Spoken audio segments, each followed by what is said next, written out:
40 পেরিয়েছেন অনেক আগেই। 2026 বিশ্বকাপ যখন চলবে তখন 41 পেরিয়ে 42-এ পড়বেন ক্রিশ্চিয়ানো রোনালদো।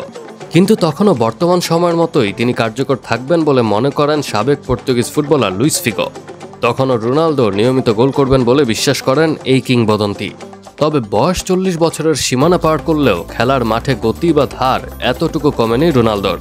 সৌদি প্রো লিগের আল নাসের ক্লাবে এই মৌসুমেই আবারও 30 গোলের মাইলফলক ছুঁয়েছেন তিনি। আর পর্তুগালের হয়ে এখন পর্যন্ত 219 ম্যাচে করেছেন 136 গোল। আন্তর্জাতিক ফুটবলে অবসরের কোনো ইঙ্গিত দেননি তিনি। ধারণা করা হচ্ছে 2026 সালের বিশ্বকাপে পর্তুগালের অধিনায়ক হিসেবেই রোনালদো মাঠ মাতাবেন। ফিগোও চাইছেন এমনটাই। সে বিশ্বকাপে মূল একাদশে থাকতে পারে, সে এখনও অনেক কার্যকর। আমরা দেখতে পাবো সময় কি বলে। তবে রোনালদো বিশ্বজুড়ে এক অসাধারণ উদাহরণ। তার পেশাদারিত্ব, ফিটনেস ও প্রতিভা সত্যিই অনুকরণীয়।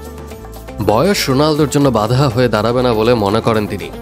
সে সবসময় গোল করবে, 40-এ হোক কিংবা 42-এ হোক, তাকে থামানো কঠিন। এখন সে গোলগুলো কতটা গুরুত্বপূর্ণ হবে সেটা সময় বলবে। তবে আমরা পর্তুগিজরা চাইব প্রতিটা গোলই হোক ম্যাচ নির্ধারণকারী।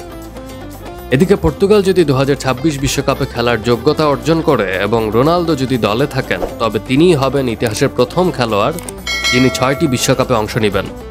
আর রোনালদো তার ভবিষ্যৎ নিয়েও পরিষ্কার। 1000টি পেশাদার গোল করার লক্ষ্য পূরণ না হওয়া পর্যন্ত অবসরের কথা ভাবছেন না তিনি।